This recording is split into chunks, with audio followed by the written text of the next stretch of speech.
Assalamualaikum warahmatullahi wabarakatuh. Selamat pagi kawan pajak, kembali lagi dengan kami penyuluh dari kantor pajak Bulukumba dalam live IG Bisa aja bincang santai soal pajak.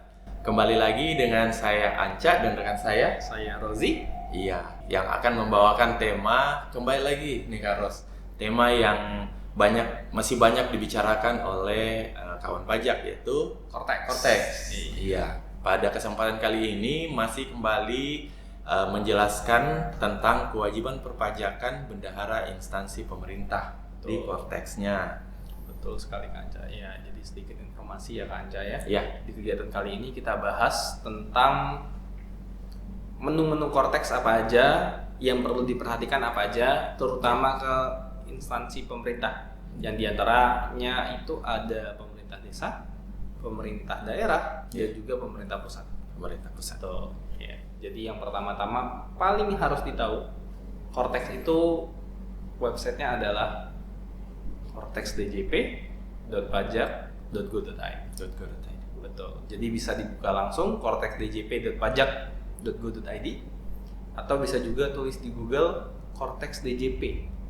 Iya. Nanti langsung muncul di paling atas ya. Tuh, di paling atas itu ada pilihannya, tinggal diklik yang paling atas.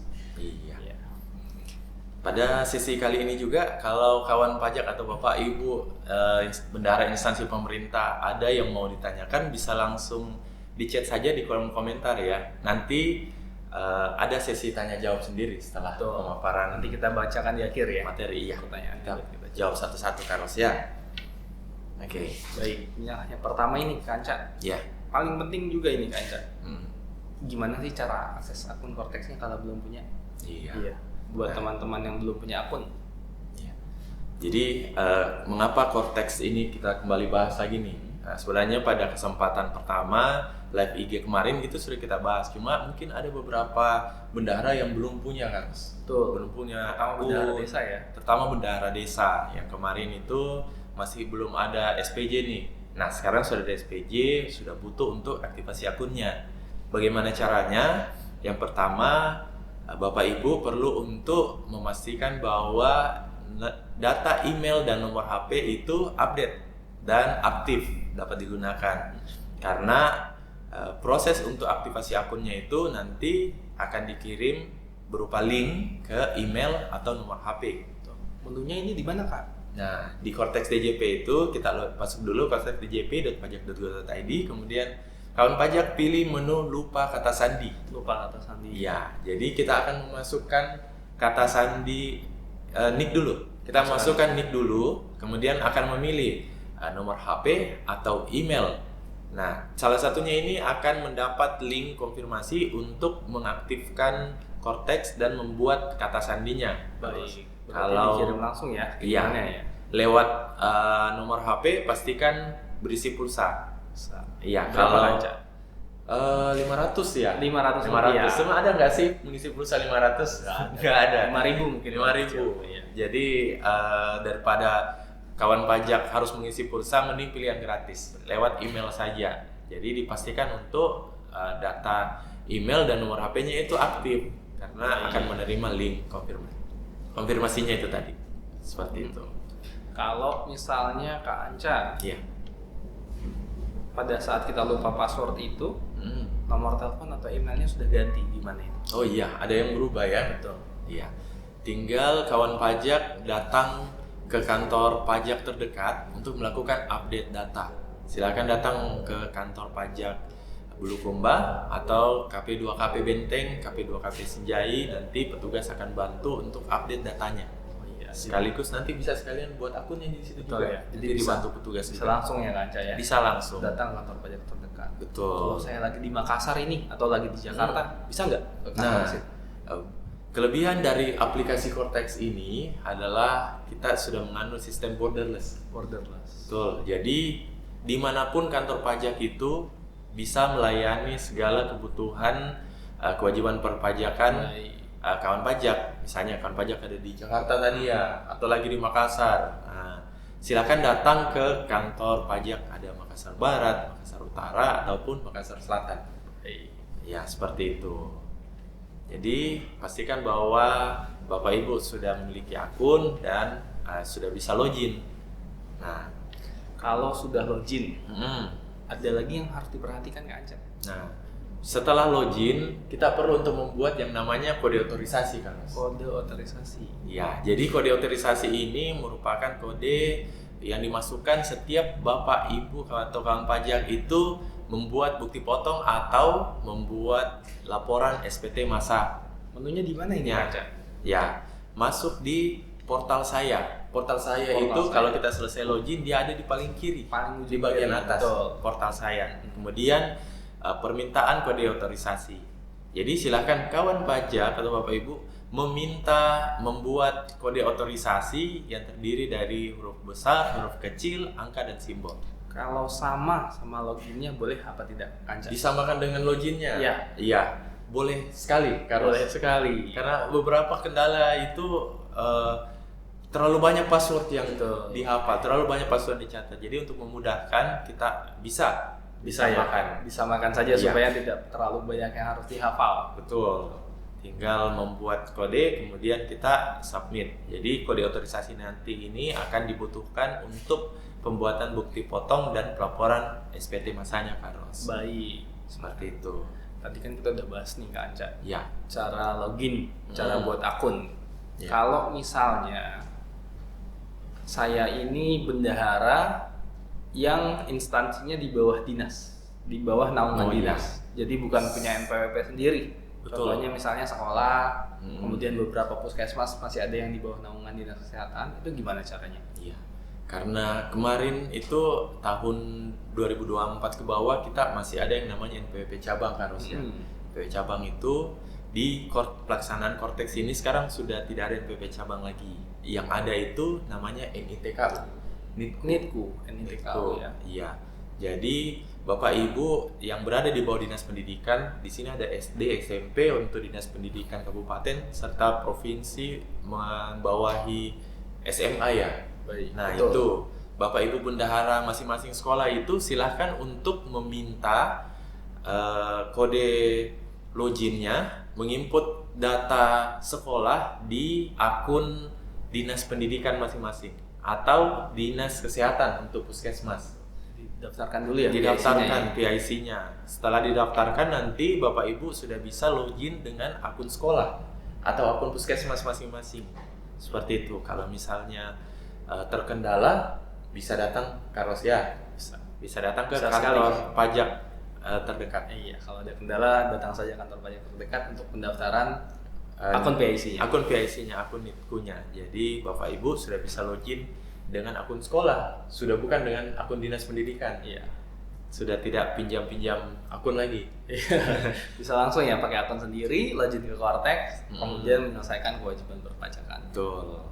Nah, setelah login nanti yang paling dibutuhkan bendahara tentunya adalah pembuatan kode billing. Iya, betul sekali. Nah, pembuatan kode billing ini sekarang dilaksanakan di Kortex. Apa yang baru? Yang baru, oke. Jadi kalau billing ini pasti dicari Iya.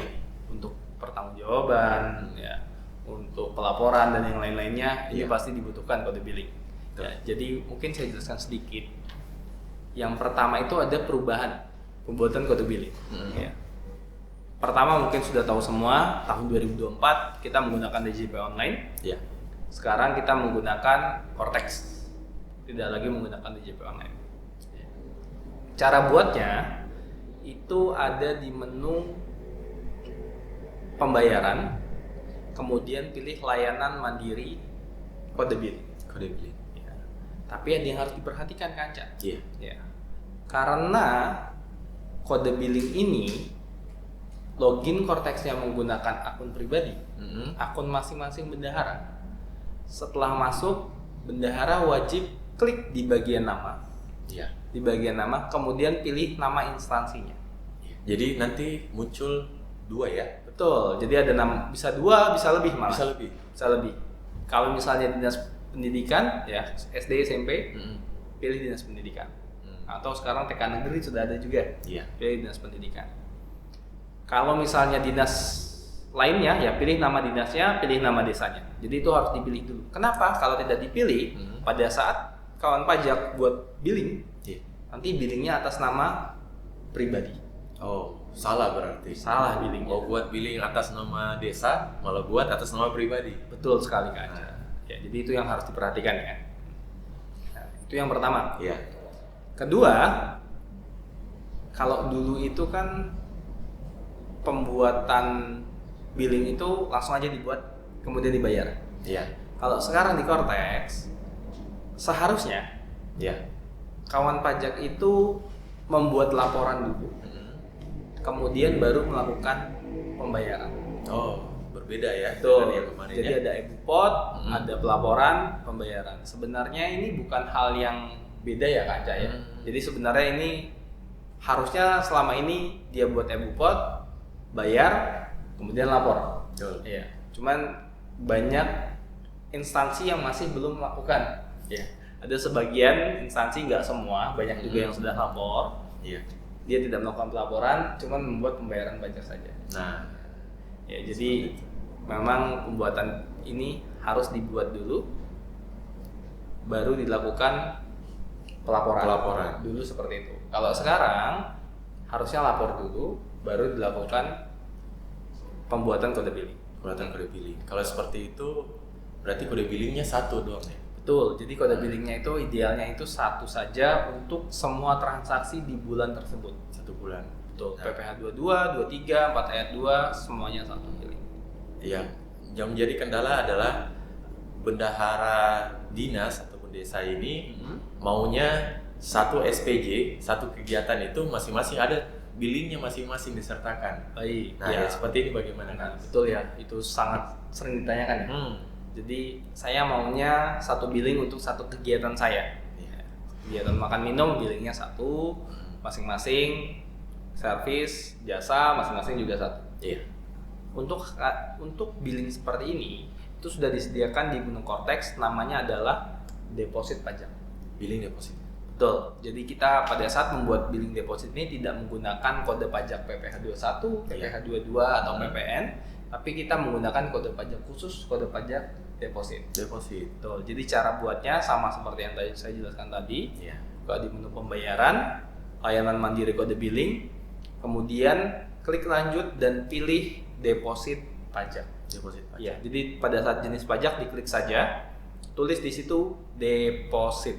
Nanti di paling atas. Otomatis muncul. Otomatis muncul di paling atas. Kodenya itu 411618 100. 100. Iya, jadi itulah deposit pajak. Saya ulangi ya, 411618 100. Oke. Deposit pajak. Masa pajaknya gimana? Masa pajaknya kalau deposit pajak itu dari Januari sampai paling lambat Januari sampai Desember 2025. Jadi cuma satu pilihannya. Kalau dulu ada pilihan memilih bulan Ada bulannya, Januari apa? ada tahun pajaknya. Kalau sekarang deposit pajak itu satu pilihan saja. Hanya memilih satu Deposit saja. pajak, kemudian bulannya Januari sampai Desember. Kalau Bapak Ibu klik lanjut, Bapak Ibu bisa masukkan nominal yang harus dibayar. Iya. Kemudian di keterangannya barulah Bapak Ibu pilih jenis pajaknya. Jenis pajaknya. Ya, nanti ada pilihan PPh 21, 22, PPN dan lain-lainnya. Iya. Nah, pertanyaan beberapa bendahara nih. Kalau misalnya billing kemarin itu ada kotak untuk keterangannya itu ditulis nih jenis kegiatannya, pajak makan minum. Nah, di sini kenapa tidak ada, Pak? Betul. Yang adanya itu cuma jenis pajak tadi ya. Iya, betul. Itu Jadi- bagaimana tadi? Jadi sekarang memang seperti ini, kawan pajak. Sekarang ini kalau Bapak Ibu menggunakan deposit, bukan menggunakan jenis pajak PPh 21 dan lain-lainnya ya, Ya. itu keterangannya nggak bisa dipilih. Memang tidak ada. Tidak ada pilihan untuk menulis sendiri, cuman ada pilihan jenis pajaknya saja. Ya. Kalau Bapak Ibu membutuhkan tambahan keterangan, boleh ditulis sendiri. Oh, ditulis secara manual. Secara manual boleh ditulis sendiri, karena kebutuhan pajak cuma sampai situ saja. Ya, cuma sampai jenis pajaknya saja. Selama jenis pajaknya sesuai, nggak ada masalah. Oke. Seperti itu. Dan yang perlu dipastikan pada saat pembuatan kode billing yang muncul adalah nama dinas atau desanya. Nama instansinya. Jadi, Kalau masih nama orang pribadi berarti masih salah kan? betul, Ya. berarti itu ada kesalahan dalam melakukan pembuatan. Ya, jadi ini sering sekali harus diperhatikan ya. Ya, karena paling sering kesalahan yang kami alami di sini laporan-laporan wajib pajak, Iya. mereka tidak mengubah impersonate ke tidak berpindah akun. betul, tidak pindah akunnya ke akun Ke instansinya. Nah, kalau seperti ini sudah terbayar, ya nanti dijelaskan lebih lanjut. Betul. Nah, kemudian yang berubah lagi, Iya. Apa yang kalau baru lagi? dulu billing itu bisa berlaku selama 1 bulan. Oh, masa aktif billingnya. Masa aktif billing itu 1 bulan. Oke, Kalau sekarang? sekarang masa aktifnya hanya 7 hari. 7 hari. Betul. Nah, jadi masa aktifnya tidak sepanjang yang dulu ya. Itu harus diperhatikan. Kalau misalnya lewat, boleh dibuat lagi. Boleh dibuat lagi. Atau misalnya kalau salah buat nih, salah Ya, nominal. Kalau salah nominal atau salah angka selama belum dibayar, langsung saja buat lagi. Iya. Tanpa menunggu 7 harinya itu. Betul, tanpa menunggu 7 harinya itu lewat. Kemudian yang berubah lagi itu adalah kalau dulu lawan transaksinya rekanan Bapak Ibu tidak punya NPWP, itu tarifnya naik 100%. Iya. Ada kenaikan Betul. kalau tidak ber-NPWP. Tarif dasarnya itu kan PPh 21 5% atau 2,5. Kemudian PPh 23. 23 2%, PPh 22 1,5. Berubah tarifnya. Iya. Jadi 4% atau jadi 3%. Iya, betul. Nah, kalau sekarang karena sudah menggunakan NIK sebagai NPWP, Bapak Ibu tidak perlu lagi menaikkan tarif tersebut. Iya. Jadi tarifnya itu Jadi tetap tetap menggunakan tarif dasarnya. tarif dasarnya. Iya. Jadi tidak perlu lagi ditambahkan jadi 4% atau jadi 3%. Seperti itu. Misalnya atas jasa nih, jasa tapi tidak diperoleh NPWP-nya yang biasanya dikenakan, kenakan 4% karena non NPWP. Sekarang tetap 2%. Betul. Yang penting Bapak Ibu minta saja NIK-nya. Harus ada minta NPWP. Harus ada NIK-nya. Kenapa diperlukan NIK? Karena perlu untuk melakukan perekaman Bukti potong. bukti potong. Nah, karena kita sudah masuk ke bukti potong juga ini, Kak Anca, Iya. bolehlah coba Kak Anca jelaskan Oke. sedikit bukti potong itu apa? Nah, ini juga yang menjadi pertanyaan dari Bapak Ibu bendahara, bukti kenapa sekarang harus buat bukti potong? Nah, apakah terkait konteks ini memang harus buat bukti potong? Nah, sebenarnya bukti potong ini bukan hal yang baru Bapak Ibu. Bukti potong ini seharusnya dibuat sejak kemarin-kemarin juga sudah ada kewajibannya. Di JP Online sudah ada ya? Iya, di JP Online sebenarnya ada menunya. Dan buat Bapak Ibu mungkin yang beberapa itu ada rekanan yang meminta bukti potong. Nah, memang karena bukti potong ini seharusnya dibuat oleh Bapak Ibu bendahara ketika melakukan pemotongan pajak. Nah, bukti potong ini bisa Bapak Ibu akses di menu bukti potong. E-Bupot di sini bukti potong terbagi 3 menu. Yang pertama, yang paling banyak digunakan itu oleh bendahara pemerintah ada 3 Karos ya. Ada BPPU. BPPU ini adalah tempat untuk kita membuat bukti potong PPh pasal 22, PPh pasal 23 serta PPh pasal 4 ayat 2. Yang kedua itu BP21 pegawai tidak tetap. Pegawai tetap. Iya. Untuk apa ini Kak Anca? Kalau di sini kita akan menginput bukti potong untuk yang biasa digunakan jasa orang pribadi memotong PPh 21 2,5%. 2,5%. Nah, di sini diinput atau misalnya Bapak Ibu ada pengenaan honor yang dikenakan PPh final kalau PNS berdasarkan berarti ya? golongan. Iya, untuk PNS. Nah, di sini juga diinputnya di bukti potong pegawai tidak tetap. Nah, yang ketiga adalah bukti potong pegawai tetap. Di sini kita akan menginput bukti potong untuk gaji dan tunjangan yang diterima rutin setiap bulan. Jadi penghasilan rutin dan tetap ya? Tetap Iya. teratur ya? Ya, jadi ada 3 di sini menu untuk kita membuat bukti potongnya. Ya, jadi menu BPPU, BPPU, bukti 21 potong tidak 21 tetap. tidak tetap dan 21 pegawai tetap. pegawai tetap. Dan perlu ditekankan karena kita akan membuat biasanya buat billingnya PPh dan PPN. Betul. Banyak yang bertanya, Karos, apakah PPN dibuatkan juga bukti potongnya? Nah, untuk PPN ini tidak perlu dibuatkan bukti potong ya. Cukup meminta faktur dari rekanan dan faktur ini nanti datanya akan masuk di pelaporan SPT masanya. Inilah nanti yang perlu untuk dilanjutkan prosesnya oleh Bapak Ibu bendahara. Nah, tadi saya membahas tentang faktur. Nah, di perlakuan Cortex ini apa yang perlu dijelaskan terkait pembuatan faktur PPN ini, Kak Ros? Jadi seperti yang Kak Anca bilang tadi ya, kalau PPN itu tidak perlu buat e-bupot. Tidak perlu buat e-bupot. Tidak perlu buat e-bupot. Selama lawan transaksinya memberikan faktur pajak. Yes. Lawan transaksi sudah membuat faktur pajak atas nama bendahara. Transaksi atas nama transaksi bendahara. Jadi ada rekanannya. Biasanya kodenya itu kode 02. Ya. Nah, cuma kan kita nggak tahu ya, apakah lawan transaksinya itu bisa buat faktur pajak atau tidak. Apakah PKP rekanannya PKP atau tidak? PKP. Nah. Biasanya sebenarnya kalau mau tahu PKP atau tidak, caranya ada dua. Yang pertama itu datang ke kantor pajak, kemudian kita cek ini lawan transaksinya PKP apa bukan. Iya. Ya. Itu cara jauh, ya, karena harus datang ke kantor pajak. Kedua, itu Bapak Ibu bisa tanya saja, Pak, setelah transaksi ini kami minta faktur pajaknya ya. Biasanya responnya itu ada dua. Yang pertama, oh iya baik, saya buatkan nanti faktur pajaknya. Segera dibuatkan. Ya. Atau respon kedua, faktur pajak itu apa? Jadi dia nggak tahu faktur pajak itu apa. Kalau lawan transaksinya tidak tahu faktur pajak itu apa, atau yang dikasih adalah faktur penjualan atau faktur kwitansi. Penjualan. Ya, paling sering kan bukan kwitansi. Faktur pajak ya. Kwitansi, tagihan, faktur penjualan dan lain-lain. Ya. Kalau dia nggak tahu atau ngasihnya itu, ya berarti dia bukan PKP. Oh gitu. Ya. Kalau bukan PKP, perbedaannya apa? Ya. Kalau misalnya dia PKP, faktur pajaknya dikasih. Ya. Ada faktur pajak. Ada faktur pajaknya. Kalau dia bukan PKP, ada perbedaan dalam pembuatan billingnya. Oh, oke. Bagaimana itu perbedaannya, Kak Ros? Kalau normal, bisa Bapak Ibu bayar pada saat lapor, ya. Iya. Dalam transaksi kemudian dibayar pada saat lapor, atau buat deposit pajak. Iya. Seperti Untuk yang ada faktur. Untuk yang ada faktur. Oke. Jadi deposit pajak, pilih PPN PPN. dalam negeri. Oke.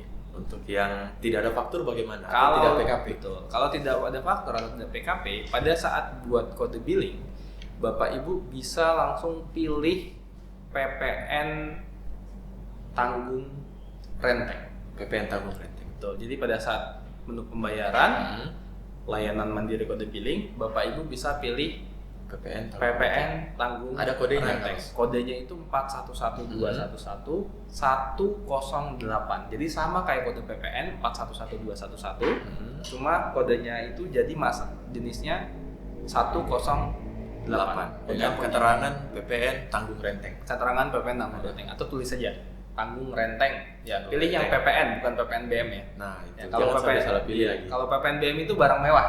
Nah, Ya, jadi kita sedangkan pilihnya transaksi atas pemerintah ini nggak mungkin barang nggak mewah. mungkin barang mewah. Iya, ya. Sangat jarang ya, Bang. Sangat jarang sekali. Bahkan dilarang kalau nggak salah. Kalau nggak Iya. salah ada larangannya kalau nggak boleh membeli barang mewah. Kan nggak mungkin kan beli Iya. kendaraan dinas bang. Oke, barang mewah gitu. Ya, jadi itu ya. Oke, jadi memang ada perbedaan ya harus Betul. dengan perlakuan PPN ini antara PKP dan non PKP. Kalau PKP tadi pakai Deposit seperti biasa, saja, deposit sama dengan PPH. Betul. Kalau misalnya non PKP berarti kita pakai billing Tanggung renteng. tanggung renteng. Beda kode juga ya. Kalau billing Bedanya tanggung renteng tadi berapa? 108. Iya, 411211 108. Iya. Kalau misalnya normal itu kan biasanya kalau instansi pemerintah 910, Iya. 920, 930 atau yang non pemungut itu 900 bisa. Iya.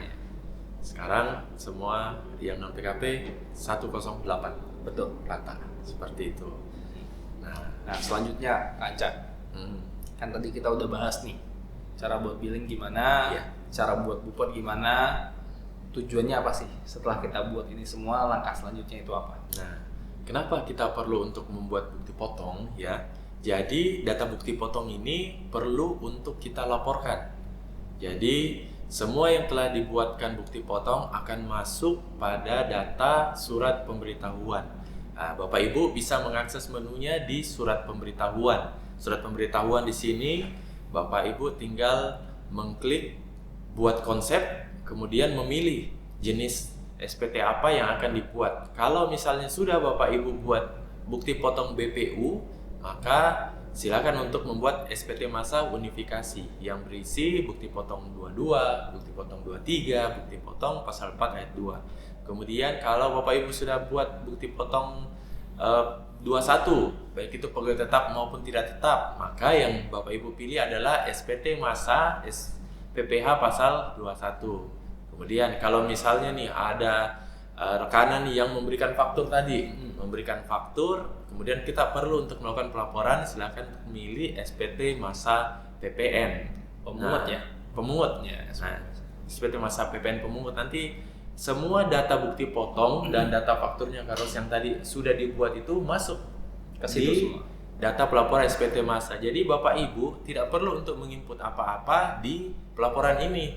Cukup mengecek saja sudah betulkah bukti potong yang muncul di situ sesuai dengan bukti potong yang saya buat, nilainya juga sudah sesuai.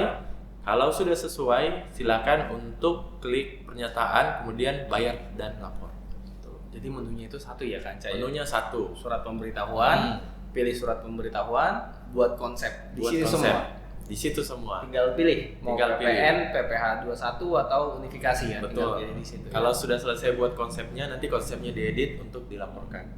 Kemudian pada saat pelaporan nanti kita akan memilih apakah menggunakan pembayaran deposit, kan kita sudah bayar deposit nih, sudah buat deposit, sudah buat bukti potong, atau akan membuat billing yang baru. Nah, untuk bendahara pemerintah karena sudah membuat deposit tadi, maka kita pilih deposit. Kalau kita sudah pilih deposit, kita akan diminta untuk menginput kode otorisasi dulu. Kode otorisasi. Ya, kode otorisasi yang di awal tadi dijelaskan, silakan untuk diinput, kemudian submit. Nah, sampai sini selesai kewajiban bendahara, Karos. Berarti kewajiban bendahara itu yang tadi ada buat e-bupot, Buat e-bupot, buat billing pembayaran, betul, sama lapor ya. sama lapor. Dari dulu ini seperti ini kan? Harusnya seperti ini. Jadi buat Bapak Ibu yang mengatakan bahwa ini baru ya di Cortex ya. Nah, sebenarnya ini sudah wajib dilaksanakan di JP Online pun ada menunya, Karos Iya, betul. Dan Jadi sudah banyak bendahara yang sudah buat. Betul. Jadi dari dulu itu memang harusnya seperti ini. Sebagian besar sudah, cuman memang masih ada beberapa yang belum. Ya, nggak apa-apa yang belum itu kita belajar bareng-bareng, pelan-pelan kita buat pelaporannya. Iya. Dan ini penting kenapa kita perlu untuk membuat pelaporannya agar depositnya itu tidak menumpuk. Karena pelaporan ini akan mengurangi nilai depositnya. Semua bendahara pemerintah pada akhir tahun itu harusnya habis ya depositnya ya. Iya. Tidak ada lagi deposit yang menumpuk seperti itu. Baik. Jadi Bapak Ibu memastikan untuk setiap transaksinya yang pertama ada bukti potong. Terus sebenarnya baiknya kita buat bukti potong dulu harusnya. Baru dibuat bayaran. Baru dibuat billingnya. Billing pembayaran. Ya, karena di bukti potong ini nanti kelihatan berapa jumlah pajak yang dibayar. Berapa jumlah pajak yang dibayar inilah yang nanti Bapak Ibu buatkan billing. Kemudian Bapak Ibu laporkan. Pelaporan paling lambat tanggal 20 bulan berikutnya. Betul. Jadi kalau misalnya bulan ini bulan Mei ya. Iya. Mei, maka semua transaksi bukti potong yang dibuat itu harus dilaporkan paling lambat tanggal 20 Juni bulan depan. Baik, berarti Seperti tanggal itu. 20 bulan depannya ya. Iya. Januari dilapornya Februari, Maret, bulan Mei di Bulan Mei di Juni. tanggal 20. Iya, Seperti itu.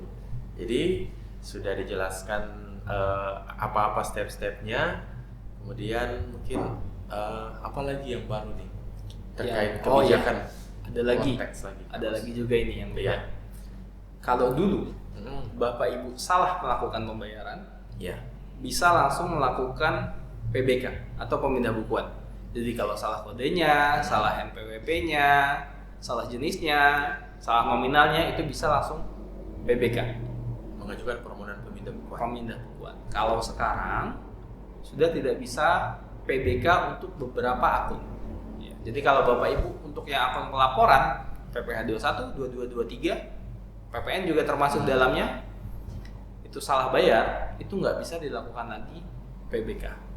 Oh iya. Jadi yang terkait pelaporan seperti PPH 22, 21, 23 dan Betul.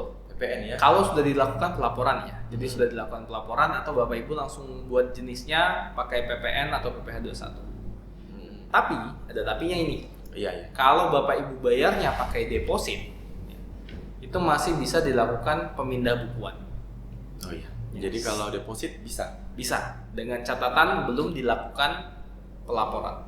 pelaporan. Ya, kalau sudah lapor itu tidak bisa dilakukan pemindah bukuan lagi. Oh iya. Jadi kasusnya sama seperti yang terbayar di akun pribadinya. Betul, dia sudah terlanjur terbayar di akun pribadinya, Tapi bayarnya deposit. tapi bayarnya deposit. Nah, itu Bisa dilakukan pemindah bukuan ke akunnya dinasnya. Betul. Atau desa. Atau Oh. desanya. Jadi begitu Bapak Ibu, itu banyak pertanyaan Kak Ros. Betul. Ya seperti ini saya salah bayar, bagaimana? Silahkan untuk dipindah bukukan. Kalau masih deposit. Kalau masih deposit bisa. Lalu gimana kalau misalnya dia udah terlanjur bayar, misalnya tanggung renteng, Iya, atau dia salah milih kode? iya. Salah milih kode, gimana caranya? Tapi saya bukan deposit, pembayaran biasa. Pembayaran Iya. deposit. Non deposit kayak tanggung renteng atau pembayaran langsung 21 atau PPN. Berarti atau tidak bagian- bisa di PBK. tidak bisa di PBK. Nah, bagaimana tuh Kak Ros? Solusinya adalah melakukan permintaan pengembalian pajak yang seharusnya tidak terutang. Oh iya. Ya. Pengembalian pajak yang seharusnya tidak terutang ini sebenarnya secara SOP waktunya 3 bulan, tapi biasanya pengerjaan kami itu nggak sampai 3 bulan. Bisa lebih cepat. Bisa lebih cepat, biasanya 15 hari atau paling lama 1 bulan. Kalau lagi tidak terlalu banyak yang mengajukan mungkin 5 hari sudah selesai. Oh iya. Jadi prosedurnya bagaimana tuh kalau pengembalian ini, apakah dikembalikan ke bendahara atau Ya, bagaimana? jadi kalau pengembalian ini dikembalikan ke rekening yang melakukan pembayaran. Oh, rekening pembayaran. Betul. Jadi kalau misalnya dilakukan pembayarannya atas nama bendahara, atas nama pribadi, ya, itu dikembalikan ke rekening orang tersebut yang membayarkan. Kemudian Bapak Ibu kawan pajak bisa melakukan pembayaran ulang atas nama yang seharusnya. Iya. Kalau misalnya atas nama dinas atau atas nama desa, itu harus menggunakan nomor Rekening. rekeningnya instansi. Iya, masing-masing ya. Betul. Harus ya. sesuai antara nama yang ada pada billing salah bayar dengan rekening ini dinasnya. Betul. Jadi harus sesuai dengan rekening pemohonnya. Yang salah bayar, billing yang tidak sesuai dengan akun instansinya. Akun yang bermohon, yang melakukan permohonan. Itu ya, Kanca ya. Iya. Jadi Kemudian kemudian Kanca ada lagi nih. Kan kita tahu ya, mungkin Cortex ini masih aplikasi yang baru iya. dan perlahan-lahan kita perbaiki. Ya, kalau kita lihat sekarang sudah jauh lebih baik ya daripada waktu pertama kali Iya, launching. awal-awal itu sering banget error. Sekarang sudah Lebih lancar. Lebih lancar. Mungkin coba Kanca, ada nggak sih tips triknya kalau misalnya error itu bagaimana? Nah, itu. Ya, syukur sekarang sudah sangat minim errornya ya dibandingkan dengan awal tahun kemarin. Sangat jauh lebih baik. Jadi, tapi masih ada sesekali kendala error itu. Bapak Ibu, yang pertama silakan untuk melakukan refresh saja karena terkadang karena kendala jaringan itu halaman tidak ditampilkan secara sempurna. Jadi silakan untuk refresh saja. Koneksi yang kurang baik Koneksi ya. kurang baik. Terus kemudian kalau misalnya kadang memang error Karos. Bahkan di menu petugas pun kami tidak bisa mengaksesnya itu karena mungkin biasanya ada perbaikan atau ada update di aplikasi Cortex-nya itu sehingga tidak dapat digunakan. Silakan untuk mencoba secara berkala. Secara berkala misalnya errornya itu siang, mungkin bisa dicoba lagi sorenya. Ya biasanya itu sudah bisa digunakan kembali. Nah, ada juga tipsnya nih Karos. Ada beberapa yang tidak bisa membuat bukti potong atau tidak bisa membuat pelaporan karena ada notif error.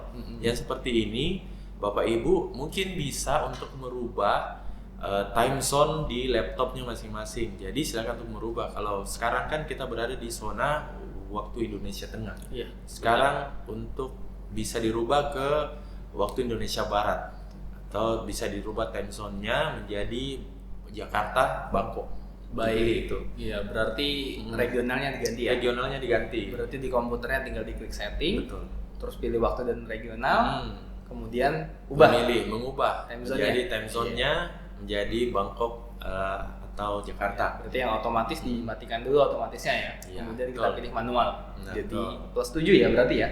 Plus 7 karena kita sekarang ada di plus 8, kita rubah menjadi plus 7. Nah, Baik. prakteknya ini bisa langsung terlapor yang tadi error muncul, sekarang errornya sudah hilang.